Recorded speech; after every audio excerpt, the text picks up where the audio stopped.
Shalom, selamat malam Pak Hanok. Saya mau mempresentasikan PR tugas dari 1 Yohanes 4 ayat 11 sampai ke 15.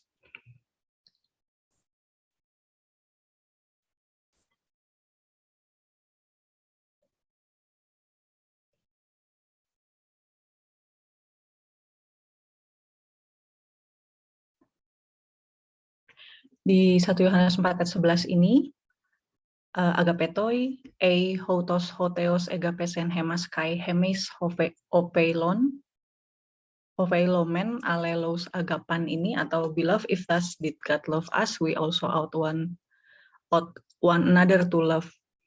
Jadi, Yohanes menunjukkan tentang respon yang sewajarnya atau yang memang sebenar-benarnya mesti ditujukan terhadap Allah yang telah menyatakan kasih-Nya dengan cara orang percaya mengasihi satu sama lain. Namun sebelum mengingatkan tentang respon ini, Yohanes mengingatkan dulu apa yang menjadi dasar mereka untuk saling mengasihi satu sama lain. Di dalam frasa yang pertama, Yohanes mengingatkan para pembacanya tentang fakta bahwa Allah telah mengasihi mereka sebelum adanya kewajiban yang timbul dari fakta itu. Dan dia melakukannya dengan konjungsi a yang diikuti dengan frasa indikatif. Kemudian ada kemunculan adverb autos, itu mengarahkan pembacanya kepada cara di mana kasih Tuhan memanifestasikan dirinya yang kita harus lihat kembali ke ayat 10 yang sebelumnya. Kata keterangan autos ini sering diterjemahkan dengan sebagai demikian atau thus atau begitu atau so.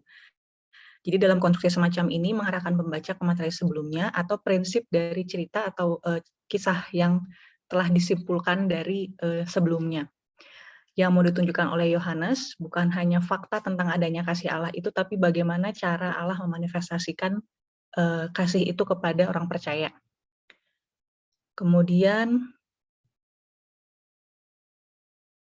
pengertian autos yang saya pelajari di dalam konteks ini bukan bahwa Allah begitu mengasihi kita sehingga Ia mengutus anaknya, yang artinya menunjukkan seperti suatu volume atau intensitas yang sebegitu besarnya begitu, tetapi lebih kepada aktivitas dan ekspresinya.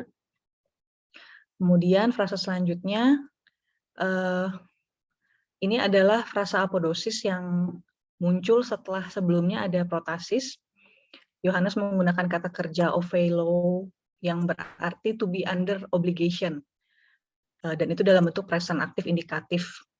Di sini saya perhatikan dia tidak menggunakan bentuk subjunktif yang biasanya bisa memberikan nuansa sebuah perintah, tapi di sini dia menggunakan bentuk indikatif atau yang menyatakan sebuah fakta, dan ini cukup menarik, menunjukkan bahwa apa yang dia sampaikan di sini bukanlah satu harapan, tapi memang sudah suatu realita yang terjadi.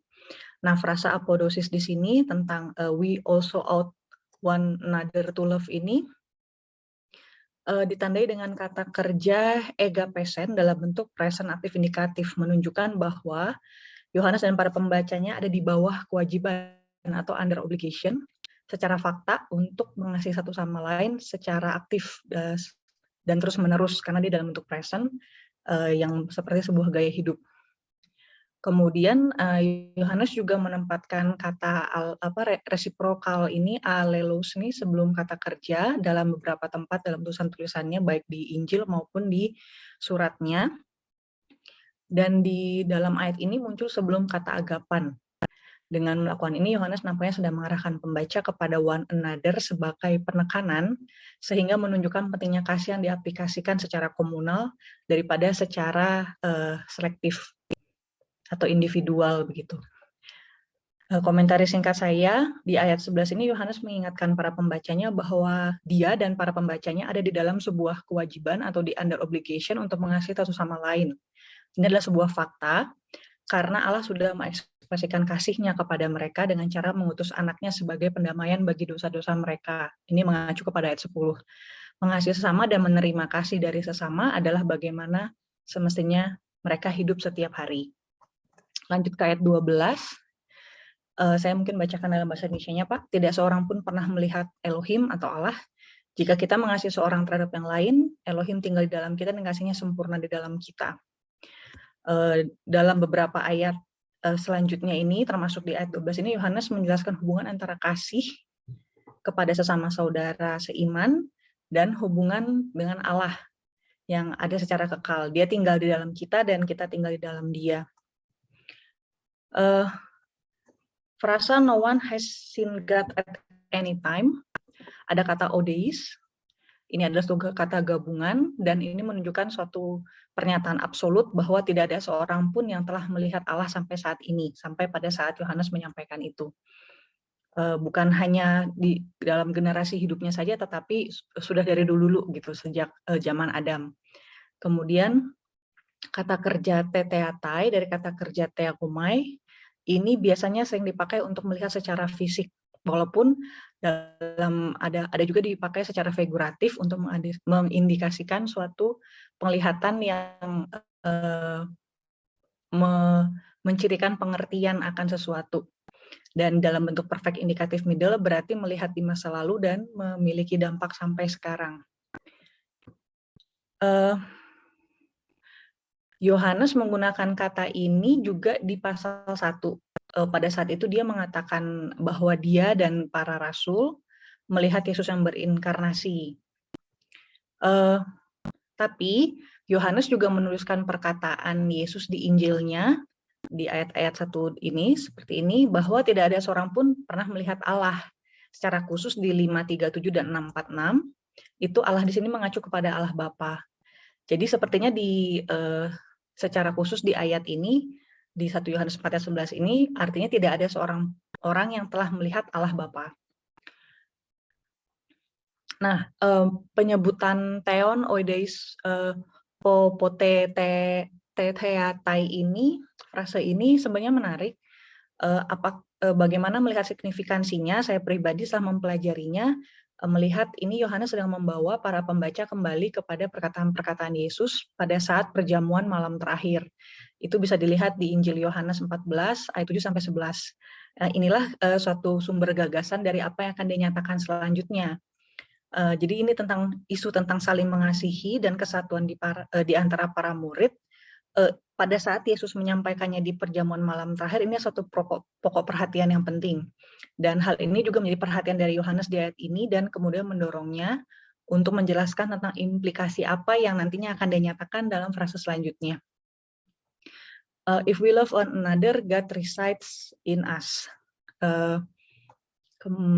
Dia menggunakan frasa subjunktif di sini, Yohanes, ketika mengatakan if we love, menunjukkan adanya tetap ada kemungkinan bahwa orang percaya itu bisa juga mengasihi, tapi bisa juga tidak mengasihi satu sama lain. Kemudian dengan kata alelos, one another, ya kata ganti resiprokal ini, Yohanes menunjukkan bahwa mengasihi yang sedang dibicarakan di dalam topik ini adalah praktek komunal atau resiprokal di antara sesama orang percaya di dalam keluarga Allah. Dan hotheos and hemin menei, God abides in us, yang sebelumnya ada kondisi protasis, if we love one another, kemudian Yohanes masuk kepada kebenaran yang mau dia bukakan sebagai apodosis, yaitu frasa ini, God abides in us, ini adalah apodosis, tapi yang pertama, dan adanya kata menei dalam bentuk present aktif indikatif, kemudian frasa enhemin, Yohanes menunjukkan bahwa Allah terus-menerus secara aktif tinggal dalam diri orang percaya dan di antara orang percaya. Saya melihat konteks atau pengertian enhemin ini dari beberapa komentari mengatakan bahwa ini cukup beralasan karena secara konteks sedang membicarakan tentang mengasihi secara komunal atau di antara sesama orang percaya. Jadi tinggal di sini itu bisa juga diartikan secara individual maupun secara bersama-sama gitu. Jadi di tengah-tengah orang percaya begitu. Kemudian apodosis yang kedua itu adalah His love is perfected in us. Kata kerja yang digunakan ini dalam bentuk perfect participle aktif, pasif, maaf. Jadi menunjukkan bahwa teteleo mene di sini menunjukkan bahwa kasih Allah telah disempurnakan di antara orang percaya di masa lalu karena ada bentuk perfect dan terus berdampak sampai saat ini, di mana dampaknya itu orang percaya bisa hidup saling mengasihi satu sama lain. Kemudian saya langsung ke komentarinya, Pak. Di dalam ayat ini ya, saya simpulkan Yohanes sedang menggemakan kembali apa yang Tuhan nyatakan di perjamuan malam terakhir tentang pentingnya mengasihi satu sama lain dan kesatuan di antara para murid. Kini Yohanes menyatakan pokok perhatian yang sama kepada para pembacanya, dan Yohanes menunjukkan bahwa sampai saat ini tidak ada orang yang telah melihat Allah Bapa. Namun jika orang percaya hidup mengasihi satu sama lain secara aktif dan terus-menerus, ini akan menjadi bukti dari fakta bahwa meskipun Allah belum pernah dilihat, namun kehadirannya nyata. Allah tinggal di dalam dan di antara orang percaya, dan bahwa kasihnya telah dibuatnya sempurna di dalam kesatuan orang percaya itu, dan terus-menerus aktif berada dan memberikan pengaruh di antara orang percaya itu. Dengan demikian, Yohanes sedang menyatakan bahwa kehadiran Allah yang nyata di antara komunitas orang percaya yang saling mengasihi satu sama lain akan menyebabkan dunia dapat melihat Allah di dalam orang-orang percaya itu. Lanjut ke ayat 13.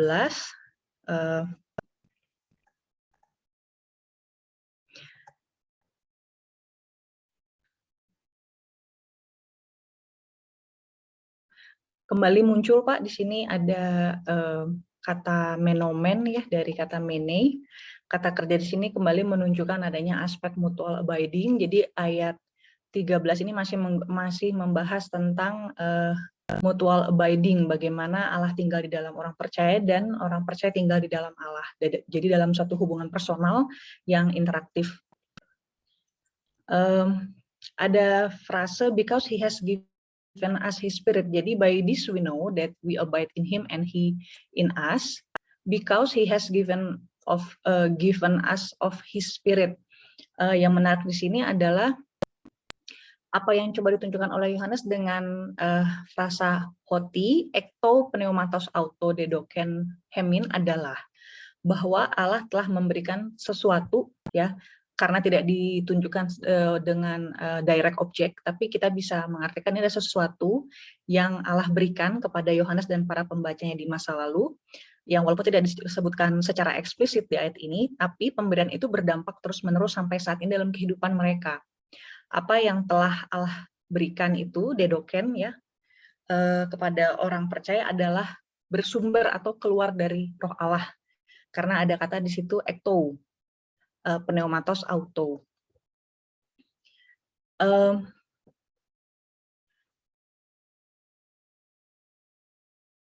Dengan mengkaitkan dengan ayat 12 yang berbicara tentang tindakan orang percaya saling mengasihi satu sama lain dan terus-menerus, ini adalah bukti tanda dari Allah yang tinggal di dalam atau di antara mereka.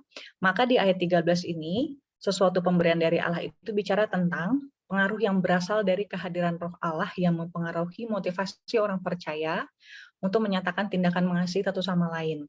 Kata kerja dedoken dalam bentuk perfect dapat mendukung kesimpulan ini, di mana dari suatu tindakan Allah di masa lalu ada efek terus-menerus berlangsung sampai saat ini di dalam hidup kepada siapapun pemberian itu dianugerahkan. Jadi kesimpulannya di ayat ini, di ayat 13, Yohanes menjelaskan bahwa orang percaya dapat mengetahui mereka tinggal di dalam Allah dan Allah tinggal di dalam mereka atau mutual abiding ini karena Roh Kudus yang diberikan oleh Allah untuk tinggal dalam diri orang percaya itu di masa lalu itu memberikan pengaruh terus-menerus untuk orang percaya bisa mempraktekkan gaya hidup saling mengasihi satu sama lain. Lanjut ke ayat 14. Dan kami telah melihat dan bersaksi bahwa Bapa telah mengutus anaknya menjadi juru selamat dunia. Di frasa pertama ada kata ganti kami, ya, berarti Yohanes kembali dia mengikut sertakan dirinya dengan para pembacanya. Tapi khusus di dalam ayat ini ada kata kerja thea meta dan marturoumen ya, dalam bentuk perfect middle indikatif, berarti ada di masa lalu. Dan ini kalau dilihat secara konteksnya dia Yohanes sedang menggabungkan bukan dengan umat percaya, tapi lebih kepada menggabungkan dirinya dengan para rasul. Oleh karena itu, kalau dalam terjemahan bahasa Indonesia kelihatan kalau di ayat sebelumnya dia katakan kita, artinya dia menggabungkan diri dengan para pembaca, sekarang dia mengatakan kami. Jadi dia menggabungkan diri dengan para rasul. Dan ada dua kata kerja di sini, meta, yang artinya melihat di masa lalu, dan marturomen yang di sini dia tidak dalam bentuk perfect tapi dalam bentuk present active indikatif. Jadi kalau saya gabungkan keduanya, kira-kira saya melihatnya tindakan bersaksi yang kedua ini sebagai suatu hal yang dilakukan terus-menerus oleh Yohanes dan para rasul ini terkait dengan apa yang sudah mereka lihat di masa lalu dan yang mempengaruhi mereka untuk secara aktif bersaksi terus-menerus yang tadi dilihat dalam bentuk present. Kemudian Yohanes menyatakan konten dari apa sih yang dilihat oleh dia dan para rasul dan kemudian mereka saksikan itu, yaitu dengan kata sambung hoti, yaitu bahwa Allah Bapa atau Bapa telah mengutus anaknya, yaitu juru selamat dunia.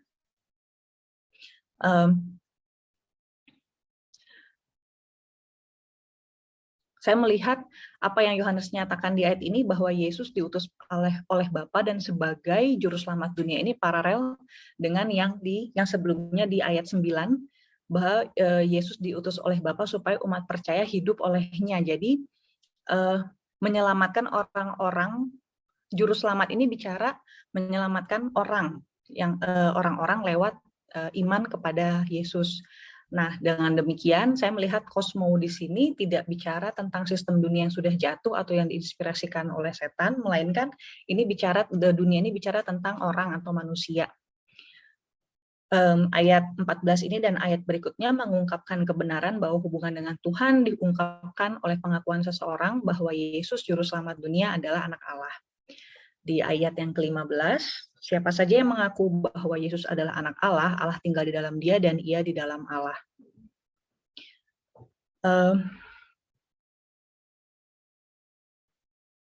Ada yang menarik di kata kerja, Pak, homologese ini dalam bentuk aorist aktif, jadi karena dia dalam bentuk aorist ini menyatakan suatu tindakan dengan penekanan aspek kejadian satu kali dan bukan suatu proses. Jadi gagasan dari mengaku di sini saya lihat mengindikasikan bahwa ini melibatkan pengakuan publik tentang sesuatu yang dinyatakan sebagai kebenaran.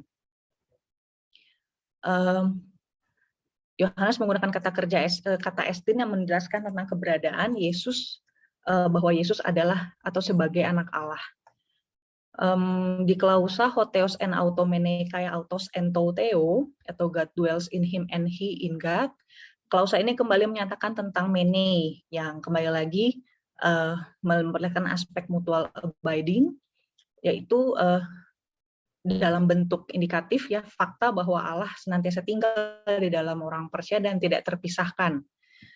Berarti juga tidak terpisahkan dari kondisi orang percaya yang tinggal di dalam Allah. Allah yang senantiasa tinggal dalam diri orang percaya itu membuat orang percaya itu terus hidup dalam persekutuan atau hubungan personal dengan Allah. Jadi di sini Yohanes menyatakan bahwa orang yang mengaku bahwa Yesus adalah anak Allah ini juga merupakan tanda bahwa orang itu tinggal dan hidup dalam persekutuan dengan Allah atau yang dikatakan tadi dalam mutual abiding dengan Allah. Sampai di sini dulu video pertama. Terima kasih. Shalom.